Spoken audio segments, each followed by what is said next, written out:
Вся татарская история в одном подкасте. Лекторий «Миллиард татар». Добрый вечер. Очень рад, что тема достаточно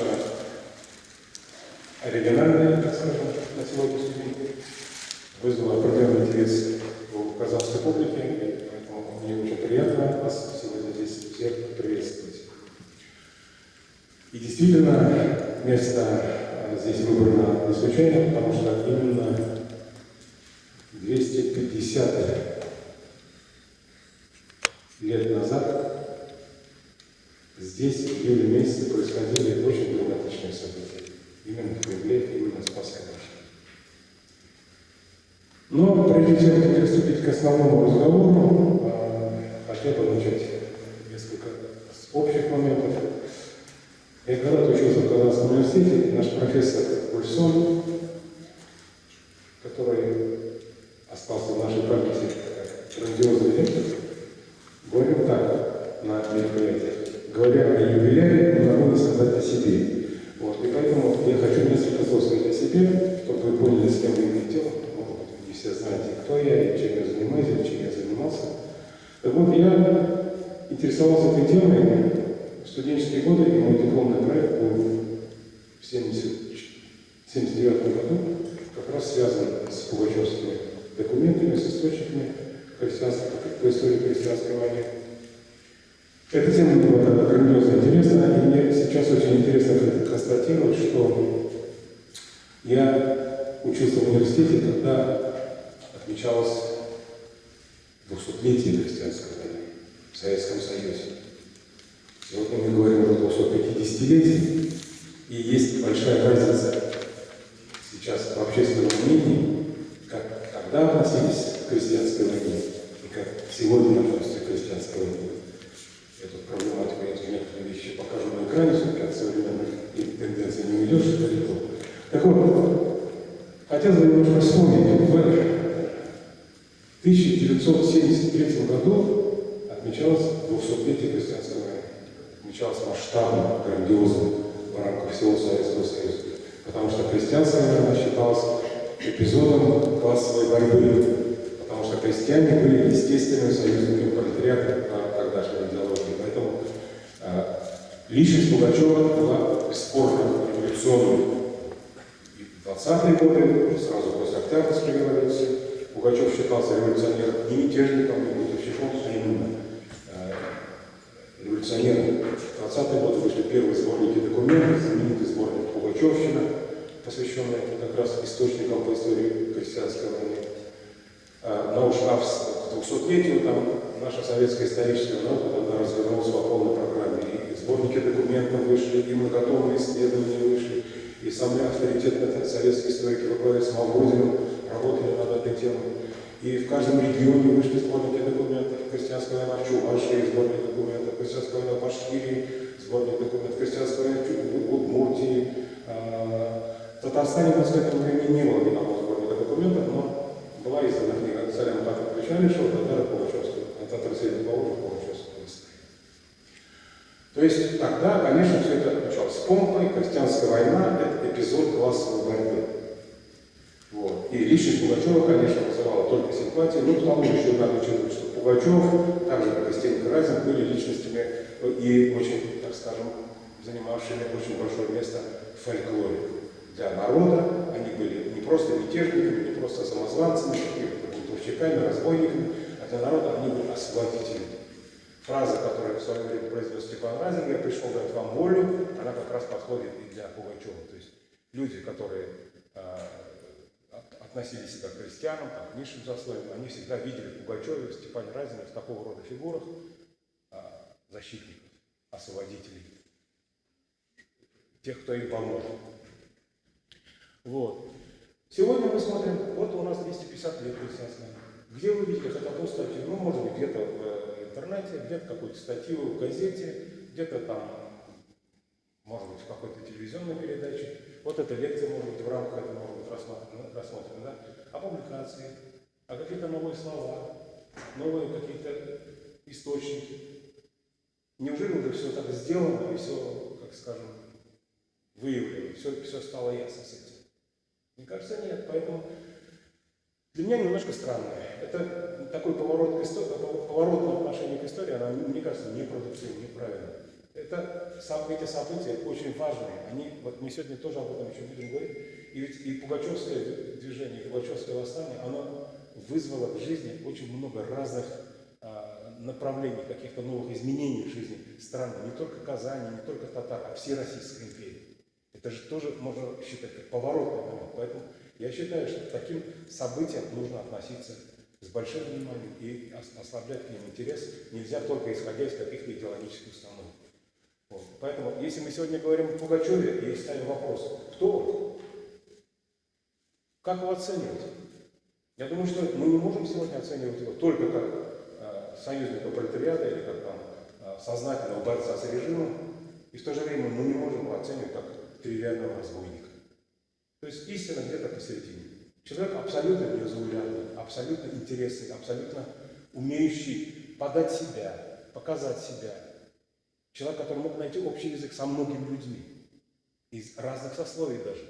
Поэтому я считаю, что Пугачев – это фигура очень значительная. Крестьянская война. Вот в свое время у нас в советской историографии, когда мы учились, крестьянские войны занимали в нашем процессе учебы истории России огромное место. Крестьянская война Разин, значит, Булавин, Пугачев, обязательно. И крестьянская война Болотникова начала 17 века, конечно, она начинала вот эту череду всех войн, их все время сравнивали и так далее, и так далее.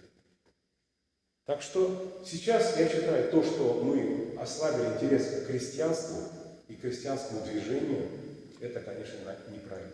Как ко многим, к сожалению, сюжетам нашей истории Средневековья. Это непродуктивно, это неправильно. Если говорить о личности Пугачева, я там про биографию скажу. В общем, я еще немножко хочу сказать, когда говорю о себе, я хочу сказать, что эта тема для меня была действительно очень интересна. Тогда я очень много действительно знал и перелопатил огромное количество документов на татарском языке, читал и русскую скоропись в архивах занимался, и татарские, арабской графикой написаны документы. И вот этот сборник документов мы в 1988 году подготовили. Это раритетная книга воззвания и переписка вожаков Пугачевского движения по Волжье при Урале. Она в Казанском университете была издана небольшим тиражом. И она включает в себе тексты документов на русском языке в переводе с большим вступительным словом моего учителя академика Усманова и тексты самих документов в новом переводе и арабографические тексты уже в каллиграфическом исполнении. А я работал с рукописным текстом, они были, конечно, очень корявые, очень плохие почерком написаны, но для меня это было очень увлекательно и интересно. И вот тогда мне стало интересно также и то, как Пугачеву, простому мужику, уроженцу станицы Зимовейской, из которой, кстати говоря, родом был и Степан Разин, это удивительное совпадение русской истории. Хотя про Степана Разина, конечно, сейчас появились какие-то новые факты, говорят, что он не в Зимовейске родился, а в Черкасске. В любом случае, даже вот то, что такое совпадение, то, что два самых знаменитых бунтовщика в истории России из одного населенного пункта и закончили жизнь на одном и том же месте в Москве с разницей в 100 лет с небольшим, это уже интересное совпадение, в любом случае заслуживающее внимания. Так вот, как Пугачеву удалось добиться такого? Он потряс всю империю. Он сумел сколотить очень большое войско, 20-25 тысяч человек. Это по тем временам, это даже сегодня впечатляющая цифра, а по тем временам это очень серьезная сила. Он захватил очень большие территории. Представьте себе, от низовьев Урала, Средний Урал, территории современного Башкортостана, Приуралье, Пермь, Удмуртия, часть Удмуртии, практически весь Татарстан, часть Чувашии, Мариэл, Нижнее Поволжье. Какое-то время он контролировал все эти территории. Понятно, что уровень контроля был своеобразный, конечно, но тем не менее, он же довел ситуацию до такого, что в Москве началась паника среди представителей господствующих, ведущих кругов, так скажем, да, которые начали разбегаться, эмигрировать, бежать в Петербург из Москвы и так далее. И так далее. Паника началась, что Пугачев идет. Понимаете? Пугачев сумел построить за короткое время не только армию, но организовать определенную, ну, скажем так, квази-систему государственного управления. Скажем, у него была в составе его армии была военная коллегия, своего рода его военное министерство. Он проводил учения, представляете? Пугачев организовал дело производства, причем дело производства велось на русском и на татарском языке. Он учитывал традиции татарского дела производства. Понимаете, вот это все такие моменты. Пугачев умел находить общий язык с представителями разных социальных слоев. Он умел находить общий язык с представителями разных религий, разных языков. И вы знаете, во всей его пропаганде есть те слова, которых от него ждали раскольники, старобрядцы. Есть те, что ждали от него казаки, что ждали от него башкиры, что ждали от него мусульмане в целом. Какие-то другие социальные группы, помещичьи крестьяне, там, дворцовые крестьяне. И всем он какие-то обязательно обещания в своих манифестах давал. Сохранилось около 30 манифестов Пугачева. В свое время ими занимался известный тогда, ныне уже покойный московский историк Режинальд Васильевич Овчинников, очень хороший специалист. И у него есть отличная книга, если вы ее не знаете, если в архитектурной тематике есть, Режинальд Васильевич Овчинников, манифест и указы Пугачева. Блестящий совершенно исследование, анализ этих материалов. Так вот, из 30 этих манифестов 13 были переведены на татарский язык, и 13 были на татарском языке. Достаточно любопытно, согласитесь. Вот. И в каждом из этих документов он обращался к разным слоям населения, к разным значит, представителям разных конфессий, разных национальностей, и каждому что-то обещал. Раскольникам крест и бороду, освобождение от налогов, от воинской повинности, от эксплуатации помещиков, от налогов, от военной службы и так далее, так далее, так далее. И, как говорится, народ потянулся, понимаете? И интересно, что восстание началось не в том месте, где были самые жесткие помещичьи гнеты, не в центральных районах России, а восстание началось среди казаков, восстание началось в Приуралье, там, где все-таки помещичьих крестьян было поменьше сравнительно, чем в других регионах, в центральных регионах, например. То есть, по идее, вроде должны были всколыхнуться те, кто испытывал наибольшее давление, помещичьи, крепостные крестьяне. Нет, подняли голову прежде всего те, кто был более или менее свободен. Но как только начались, так скажем, поползновения в адрес их свобод, так вот, как Пугачеву сразу же, конечно же, это и оказалось на руку. Вот. Теперь, если вопрос, тут я уж несколько проблем сначала вызвал, а потом уже перейдем, так сказать, плавно к хронологической последовательности событий, происходивших и связанных с этим, с этой фигурой. Почему татары поддержали Пугачева? Вопрос сложный. Я не скажу, что здесь мы можем дать на него исчерпывающий ответ, но татары поддержали Пугачева прежде всего потому, что они увидели в нем своего заступника. Они в нем увидели справедливого царя. И ни в коем случае мы не можем здесь говорить, как иногда, к сожалению, это иногда прорывается где-то в публицистике или в историографии, что это были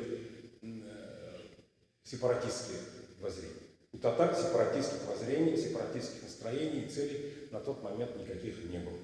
Мы просто с вами должны учитывать, какие события происходили, скажем, в жизни мусульманского населения Среднего Поволжья, Приуралья и всей Российской империи в первой половине 18 века. Вспомните, что тогда эти все изменения при Петре I произошли в податной системе, когда ликвидировано было сословие служилых татар, они были приписаны к очень сложным адмиралтейским работам, когда начались достаточно жесткие притеснения в религиозной сфере, особенно в 30-40-е годы, когда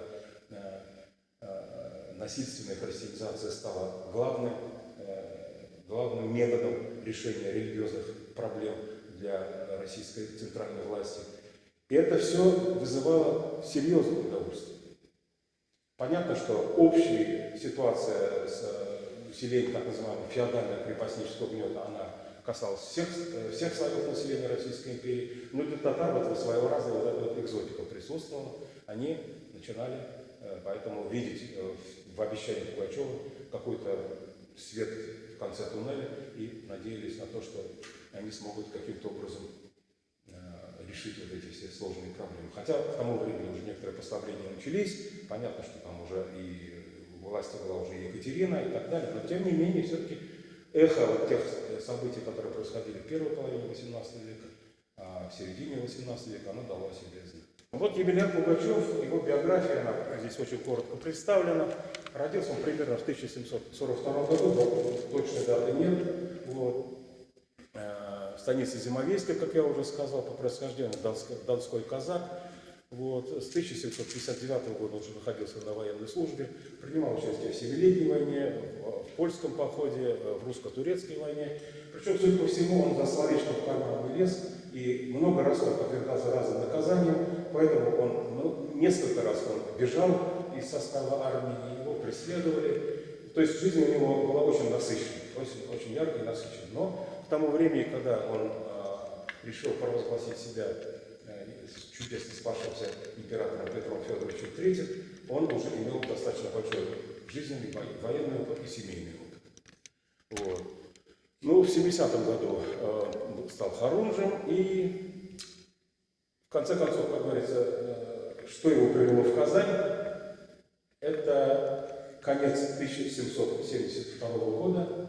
Он провозгласил среди яицких казаков, его судьба туда-сюда бросала и с Яика на Дон, и в разные другие регионы Российской империи. Вот. И там он, значит, такую идею выдвинул, что казакам необходимо, вследствие того, что сейчас происходит такое давление на их свободу, ограничение их свобод, необходимо перейти на службу к турецкому султану. Не больше, не меньше. И он причем подговаривал казаков яицких, что у него есть там возможности, каждому из них, у него есть деньги, что он каждому из них заплатит по 12 рублей денег, если они уйдут туда и перейдут на службу к турецкому султану, который вообще их осыпет золотом. Ну, как говорится, чаша терпения была переполнена, Пугачев был арестован в результате вот этих самых подстрекательских речей в конце декабря. И в самом начале января 1773 года он впервые оказался в Казани. Вот. И как неудивительно, 4 января его допрашивал лично казанский губернатор. Это странно, конечно, для меня это всегда было странно, что мало ли каких там болтунов и прочих самых встречается в нашей истории. Личность Пугачева привлекла внимание фон Бранта. Фон Брант был казанским губернатором тогда. И фон Брант извлек из этой речи только одно, что Пугачев большой враг. Вот так он потом впоследствии в своем отчете написал. Так что к Пугачеву отношение такое сложилось. Ну, любит поговорить. Хотя подстрекатель, конечно, опасный, но его, поэтому до решения, окончательного решения судебного, его оставили в тюрьме. Тюрьма располагалась в Гостином дворе. Не в самом Кремле, а в Гостином дворе. Черная тюрьма, так называемая. Вот. И там он находился до конца мая 1773. Вот. Ну, дальше, как видите, в 1973 году он в конце мая оттуда бежит. Мы об этом чуть-чуть попозже поговорим, чуть более детальнее. И бежит он поэтапно, и в конце концов оказывается на реке Яик, которая сегодня называется Урал. И пользуется тем, что кто-то ему когда-то сказал, что он похож на покойного императора Петра III Федоровича. И он в одном из разговоров как бы запускает вот этот вот слух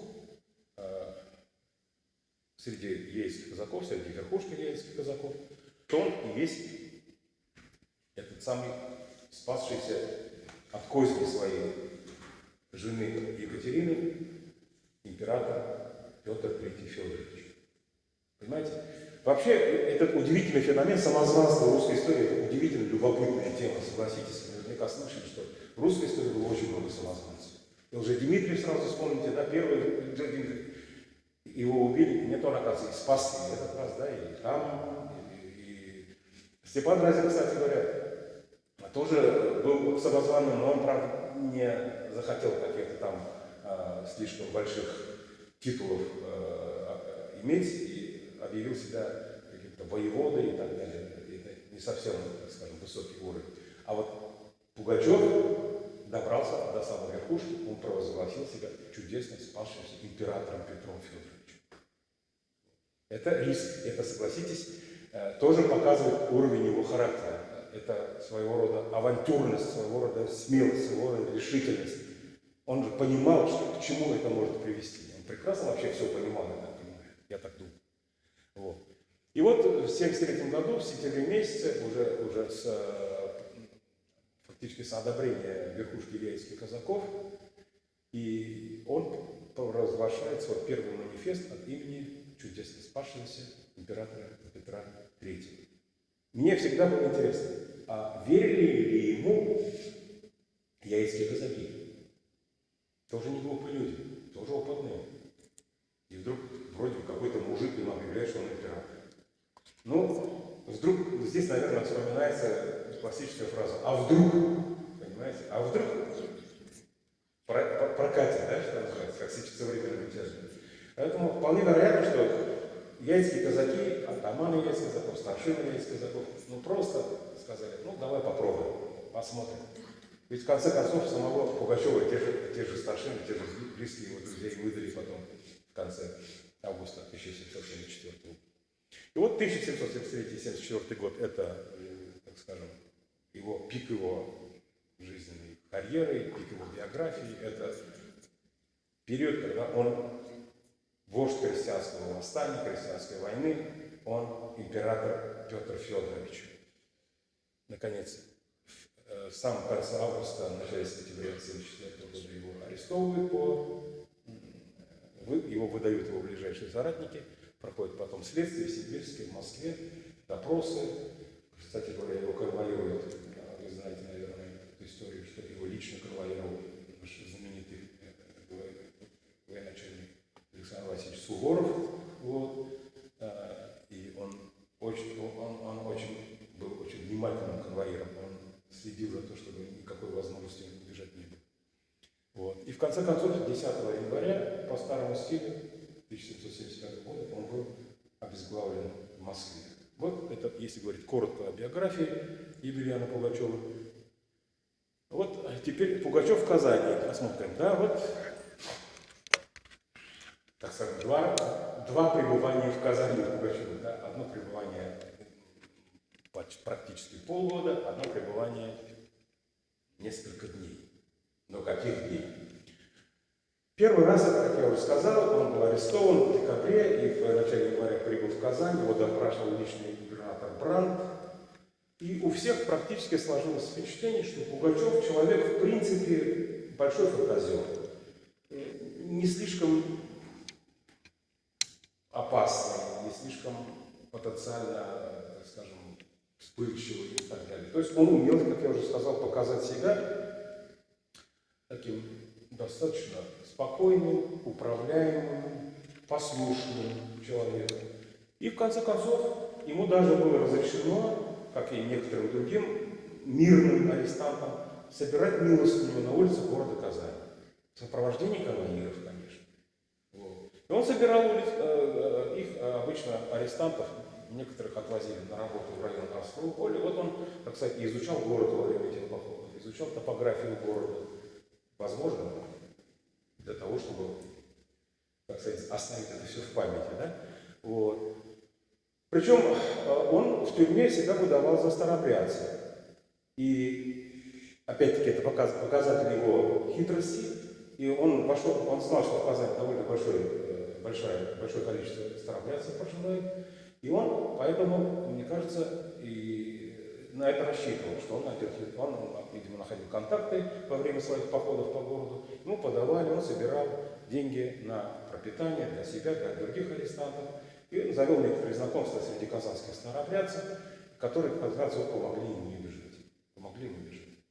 Вот.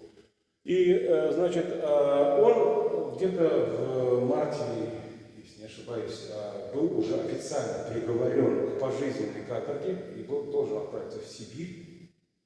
Вот. Ну, пока все это раскручивалось, эта бюрократическая машина, пока, значит, это решение в Казань пришло, это пришло решение только в начале июня в Казань, чтобы его отправить в ссылку. оказалось, что его уже в тюрьме нет. 29 мая он из тюрьмы благополучно сбежал. Причем он, опять-таки, благодаря своей внутренней хитрости и сметке, договорился с кем-то из конвоиров, договорился с старообрядцем, и во время одного из их очередных выходов в город он просто сбежал. Есть разные варианты. Есть вариант того, что он сразу сбежал из города далеко через Каму, уже сразу на какой-то кибитке, повозке и так далее. Другой вариант, мне кажется, более правдоподобным, он некоторое время скрывался в Суховой Слободе у старообрядцев. Некоторые. И только потом с их помощью постепенно перебрался к знакомым уже яицким казакам. Вот. Так что вот это первое его пребывание в Казани, оно оказалось для него с точки зрения, скажем, будущего развития событий познавательным. Он познакомился с Казанью, понял, где что и как, и какие люди здесь проживают. Причем здесь любопытный эпизод, который потом всплывет во время его второго пребывания в Казани, уже во время военных сражений, военных баталий. Он здесь запомнил доброту лютеранского священника, который подал ему милостыню, когда он ходил по улицам города, побирался, лютеранский священник подал ему денег, видимо, запоминающую сумму, может быть, еще что-то ему напутственное сказал, добрые слова, Пугачев это запомнил. И это, кстати, потом в конце концов, этого священнику жизнь спасло во время штурма войсками Пугачева города Казань. И, наконец, второй раз это наиболее драматичные, наиболее яркие события периода крестьянской войны под предводительством Пугачева. Второй раз Пугачев оказывается в Казани в середине июля 1774 года. Как развивались события? Пугачев провозглашает себя императором, и к нему потихоньку начинают подтягиваться люди, силы.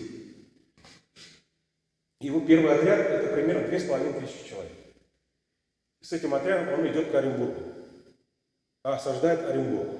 Оренбургский губернатор Рейнсдорф его не признает, естественно, там идет сопротивление. Но Пугачев у Оренбурга задерживается. Это был, кстати, считается его стратегической ошибкой. Осада Оренбурга там продолжалась достаточно долго.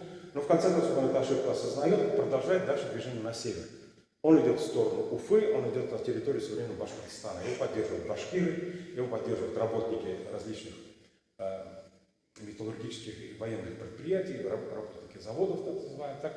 Значит, один из его сподвижников идет на Уфу, а Пугачев сам продолжает движение вот через северный Башкортостан. Маршрут его идет. Я, к сожалению, никаких карт не нашел, поэтому я сейчас не могу это продемонстрировать, поэтому я только на словах это вам представляю. То есть, скажем, там и правительственные войска тоже имели определенные проблемы. Там один из предводителей, один из руководителей правительственных войск, генерал-аншеф Бибиков, он скончался во время этих событий. Там он, конечно, прошелся по этим крепостям Приуралья и Поволжья, захватил многие крепости. Его поддерживали, его войско росло, в конце концов достигло примерно 25 тысяч человек. Представляете, достаточно приличные цифры. Вот. И в конце концов Пугачев весной 1774 года, оказывается, постепенно входит на территорию современного Татарстана. Он захватывает такие большие крепости, как Оса, Кунгур, Мензелинск, Мамадыш, и здесь уже и Новошишминск, Заинск на территории Татарстана.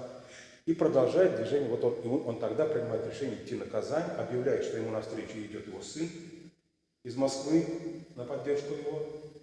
Конечно, это была большая игра.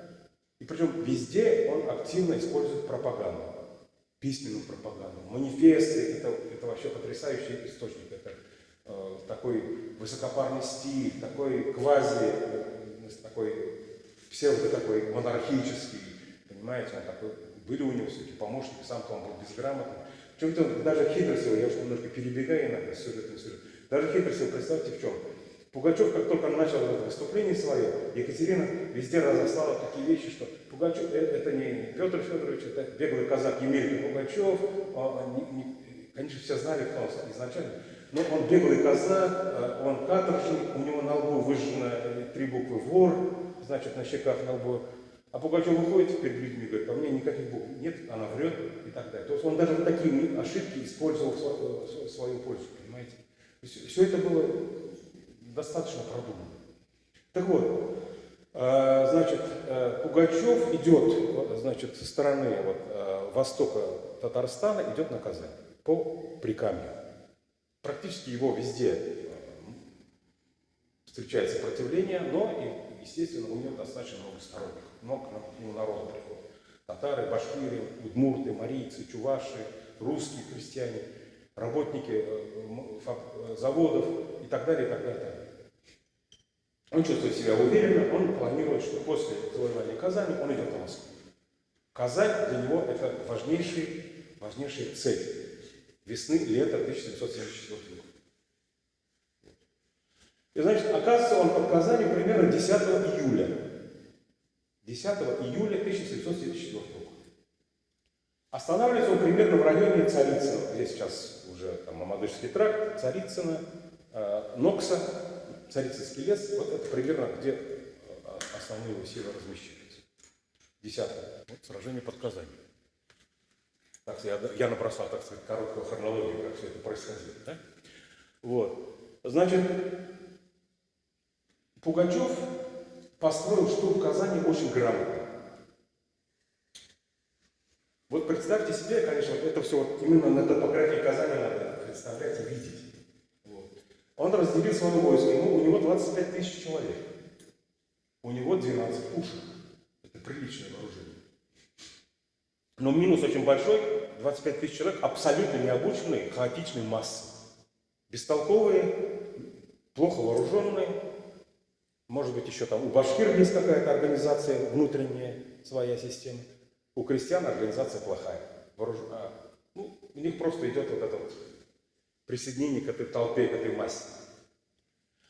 Значит, Казань защищает примерно 2000 человек, представьте себе. Ну, понятно, город, в принципе, хотя и большой, но он же где-то не приграничный, военной опасности, как правило, нет, поэтому гарнизона здесь такого большого не было. Гарнизон примерно 1500 человек. Вот. Казань защищали, причем еще к тому же гимназисты. Это вообще удивительный факт. Казанская гимназия, гимназисты Казанской гимназии, там человек 70 учителей, гимназистов набралось. Они защищали город. Гимназисты старше 16 лет, они были, все включены были в этот отряд. Вот. Защищали город, были приписаны там солдаты-инвалиды, которые лечились в госпитале, лежали.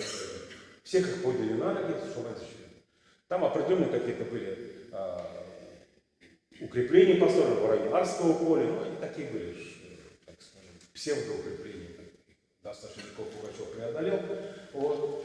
И Пугачев свою армию разделил на 4 части. На 4 группы, на 4 колонны, которые пошли на город. С утра, раннего утра 12 июля. Одна группа пошла по берегу Казанки, через район Центрального парка отдыха. Одна колонна пошла через современную улицу Карла Маркса, Большую Грузинскую. И первое столкновение, правда, первое столкновение было еще раньше, там из Кремля был отправлен небольшой отряд на встречу Пугачеву, чтобы его остановить, небольшой отряд правительственных, но он был тут же разгромлен. И солдаты там, которые частично были мертвы, частично разбежались. И потом второе столкновение происходит в районе, чуть ближе, чем Корсун, где Варваринская церковь, примерно там. И там происходит столкновение гимназистов с пугачевцами, представляете? И директор гимназии фон Канец во время этой стычки был ранен, впоследствии он погиб. Ему попала стрела в ногу. Вот.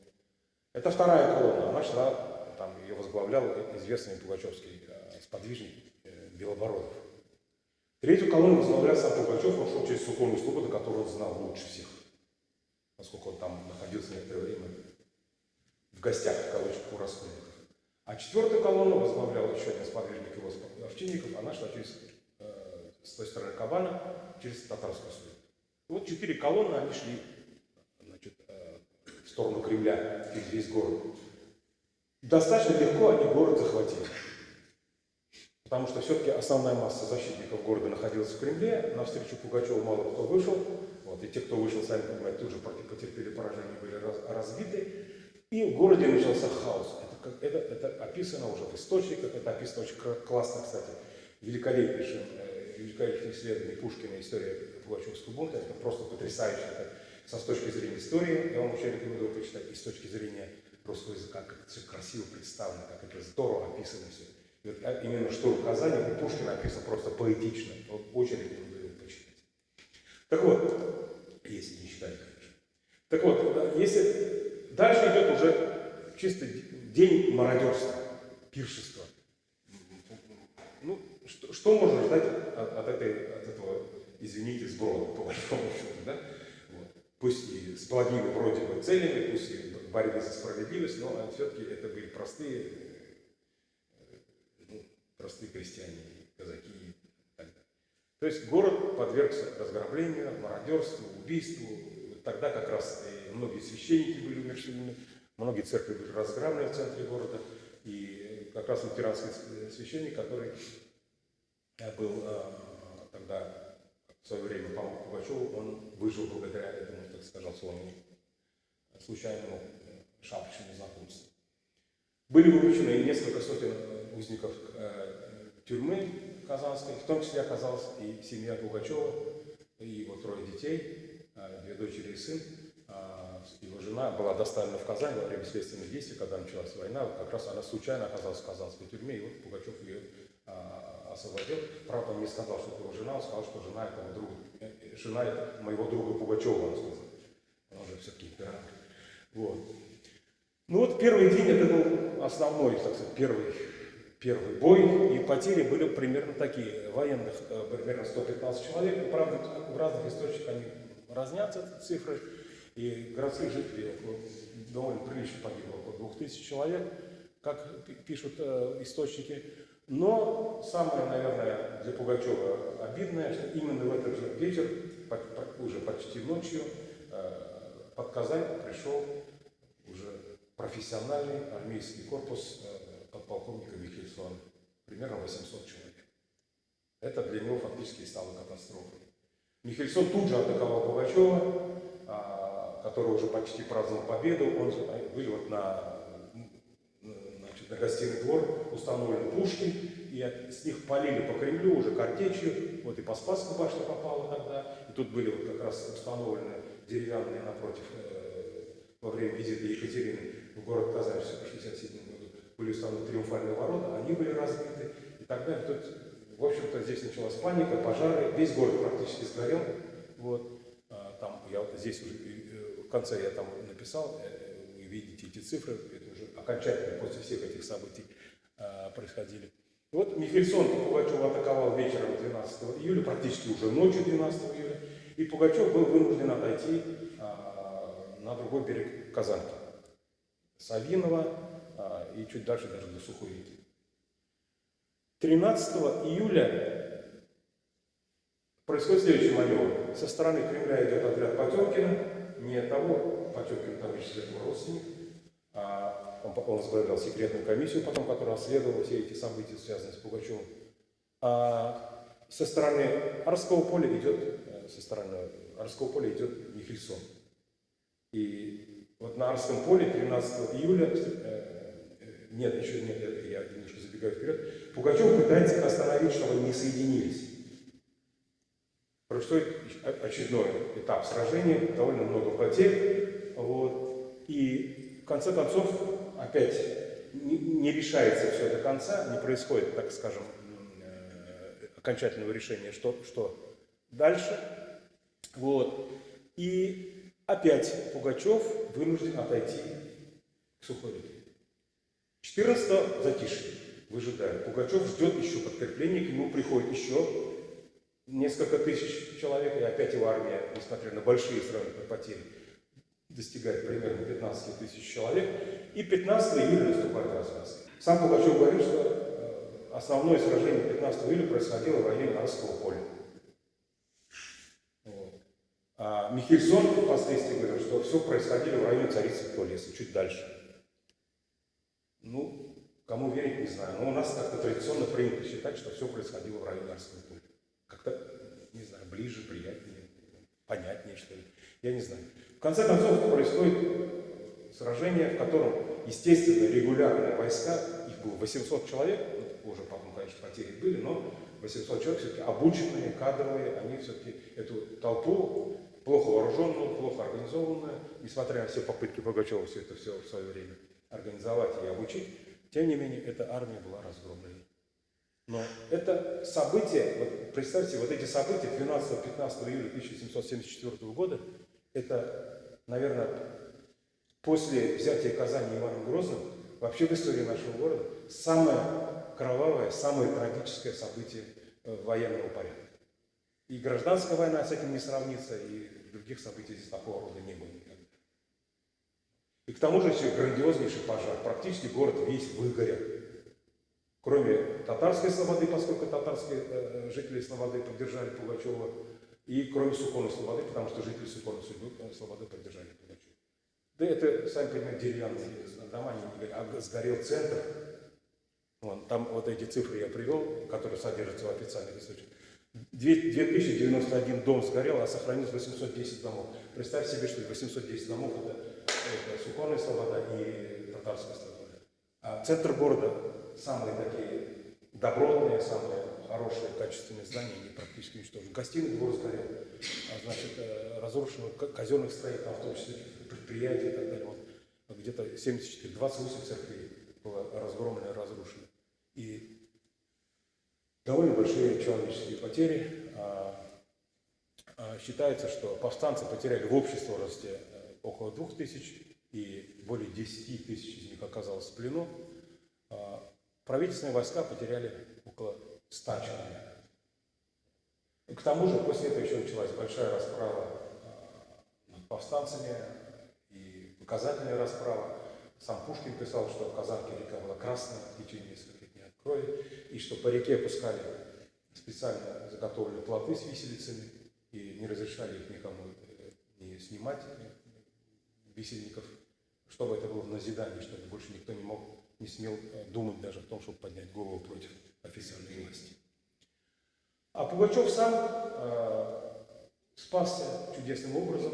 У него осталось примерно 500 человек. Он сумел после всех этих событий скрыться в сторону Царево-Покшайска и Чкаралы, и там на правый берег Волги переправился и объявил фактически себя опять спасшимся и начал набирать новые силы. Но его хватило потом, как вы знаете, буквально на 1,5 месяца. Его уже начали сильно... Он все намеревался идти на Москву, но сил у него уже не было.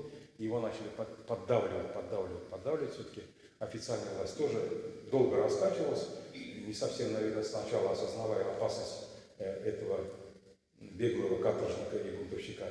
Но, тем не менее, все-таки она спохватилась, и были посланы уже достаточно грамотные предводитель, генерал-майор Кар руководил там, и Потемкин вот этот, который впоследствии возглавлял секретную комиссию, они уже все-таки организовали дело достаточно грамотно и сумели Пугачева выдавить дальше в сторону низовья, в Волге. И потом уже пугачевские сподвижники, которые поняли, к чему все это идет, они Пугачева сами схватили, сами и выдали. Вот. Так закончилась вся эта история. Вот. Если посмотреть дальше и посмотреть на вопрос, что Пугачев представлял собой для татар. Вот здесь один из образцов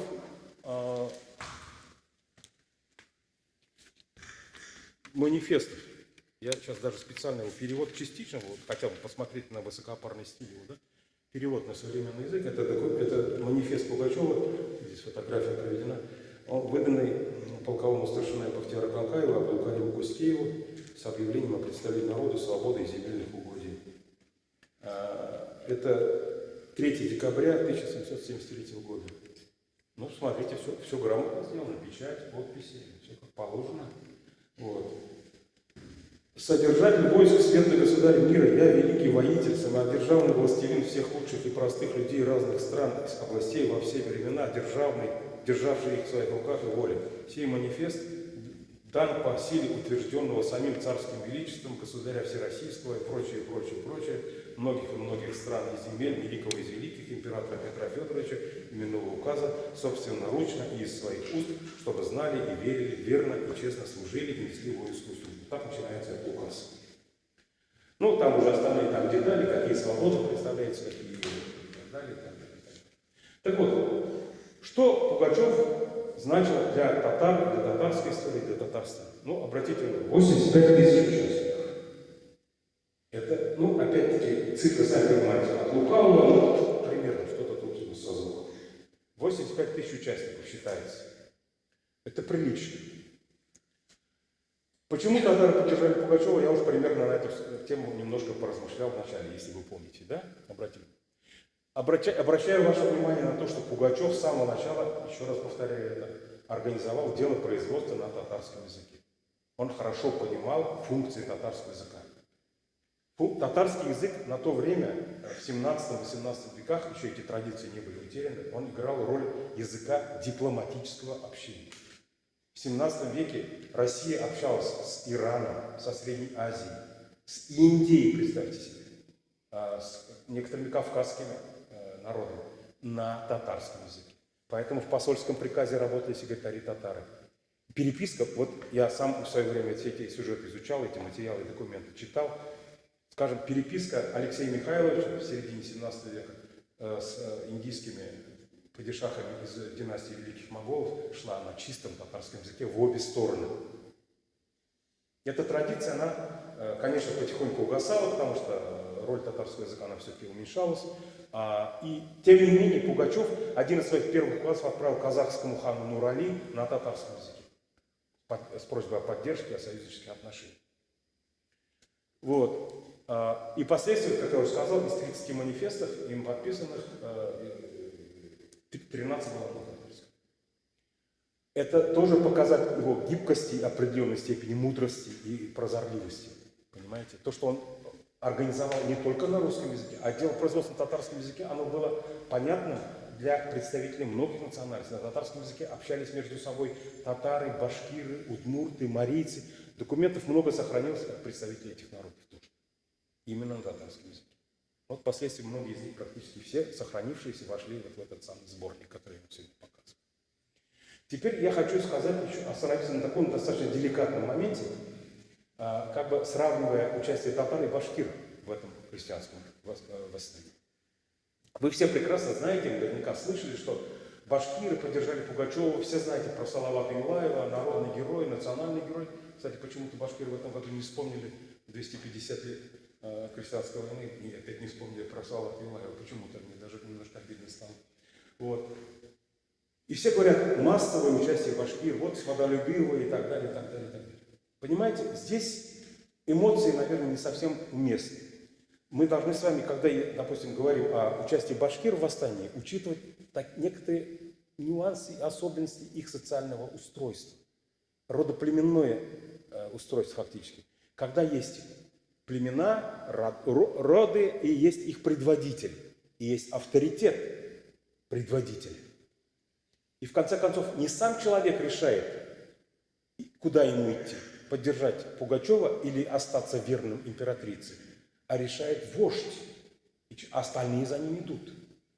У татар такой системы родоплеменных отношений нет. У татар отношение к Пугачеву идет уже конкретно от каждого человека. Каждый человек сам принимает решение, куда ему идти, что ему делать. И поэтому у татар очень четкая дифференциация. У татар практически почти нет случаев колебаний. Масса купечества, служилых людей, которые торговцев, представители духовенства поддерживают официальную власть, остаются и верными от начала до конца. Часть крестьянства, часть адмиралтейских, допустим, приписных служилых, они идут за Пугачевым и тоже служат ему до конца. А у башкир есть эпизоды, у меня есть один просто карикатурный случай, я до сих пор помню эту замечательную фамилию, был такой старшина Ямансары Яппаров. У него было 300 семей под ним, предводитель башкирский родовой. И он не менее 4 раз переходил из лагеря в лагерь. Как ситуация меняется, он идет в повинной бабушке императрицы, пишет повинную, его принимают. С ним 300 человек, вернее 300 семей.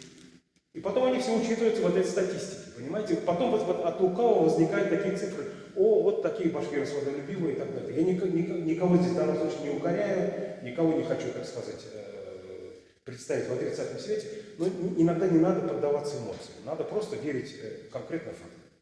Вот у татар такая была градация, такая четкая позиция, дифференциация. Я здесь никого не хочу возвысить или, наоборот, принизить. Я просто хочу показать, что ситуация примерно так складывается. У башкир большую роль играл авторитет конкретных старшин, племенных предводителей и так далее, и так далее. Понимаете? Это тоже нормально для той ситуации. Понимаете, любой исторический факт надо оценивать, наверное, не с точки зрения сегодняшнего дня. Любой исторический факт надо оценивать с точки зрения того времени. И не с точки зрения наших сегодняшних представлений, наших сегодняшних антипатий, а именно с точки зрения того времени. В то время вот так складывалось, так сложилось, так и получилось.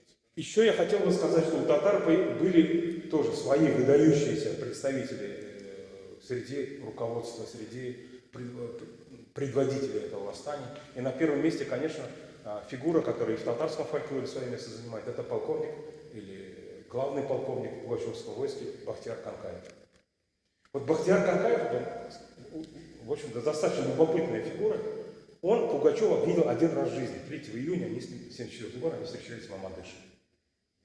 И когда Пугачев шел на Казань, Бахтияр Канкаев, имевший отряд примерно в 2000 человек, тоже неплохая сила, и имел он 2 или 3 пушки, он практически обеспечил беспрепятственный проход Пугачева от Вятки до Казани, потому что он фактически контролировал всю территорию вот этого правого берега Камы. Рыбнослободский современный, Лаишевский, Мамадышский и так далее. Все было грамотно построено.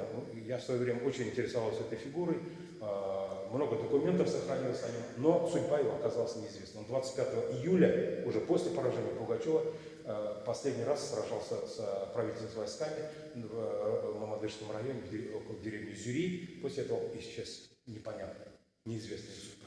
Но были и такие, скажем, Канзафар Усаев, который с Салаватом Билаев впоследствии в Рокеровике в тюрьме сидел на территории Эстонии.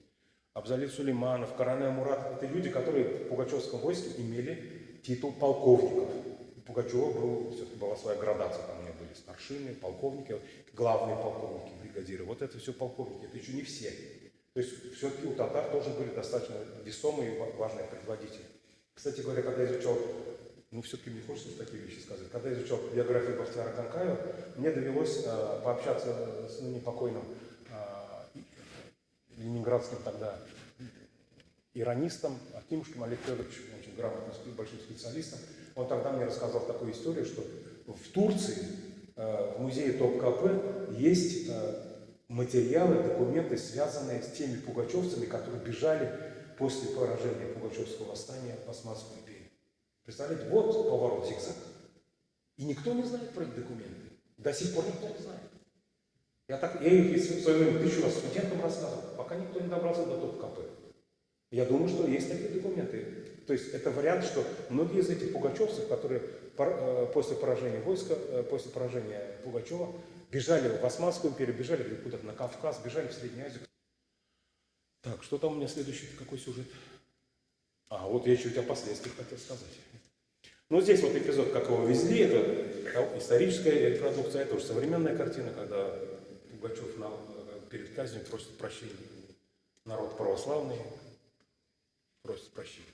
Вот все-таки я сказал, что такие события такого порядка, они играют большую роль в внутренней жизни государства. Это поворотные события. Посмотрите, ведь какие для нашего региона события произошли непосредственно сразу после подавления Пугачева. И вот мы с вами никак не можем это не учитывать. И поэтому надо понимать роль и место крестьянской роли и место Пугачева в нашей истории. Посмотрите, в 1975 году происходит грандиозная губернская реформа. Почему она происходит? Местная власть показала свою несостоятельность, по-настоящему организовать сопротивление. Громоздкость, бюрократичность управления, она сыграла свою отрицательную роль. Это было понято, и уже в 1975 же году была провозглашена губернская реформа. Вы знаете, потом она реализовывалась некоторое время, чуть позже. Казань стала по-настоящему губернским городом, вернее, уже в рамках этого, не по-настоящему губернским, а в рамках этой реформы стала центром губернии в 1781 году. Там все 1776 год. Указ о дозволении татарам производить торговый промысел. Фактически это означало, что татары вливаются в состав русского купечества, российского купечества, понимаете? И как раз в этом указе, я в свое время начинал, когда изучать все эти документы, это один из первых документов, которые я читал. Там перечислены пофамильно люди, которые помогали власти официальной в борьбе против Пугачева. И всем им какие-то дарованы были льготы, и потом даны были вот эти все, скажем, привилегии торговые. Дальше мы идем. Смотрите, в 1784 году татарские мурзы и князья получают те же самые привилегии, что и российские дворяне, русские дворяне. Их начинают записывать в дворянские родословные книги. То есть татарские дворяне становятся полноправной частью русского дворянства. И это тоже какой-то, так скажем, какое-то эхо христианской войны. Поддержали? Получите. Правда, там, конечно, был свой нюанс, если они, значит, докажут свое благородное происхождение, и им еще не разрешалось иметь русских православных крепостных крестьян. Понимаете, что вот такие события, они не проходят даром, что называется. Есть такой принцип в истории, принцип историзма. То есть все имеет свою причину, все имеет свое последствие. В истории все одно на другое влияет, одно на другое оказывает какое-то влияние. Поэтому здесь мы можем вот эти события, которые произошли в последней четверти XVIII века, напрямую связывать с последствиями Пугачевского восстания.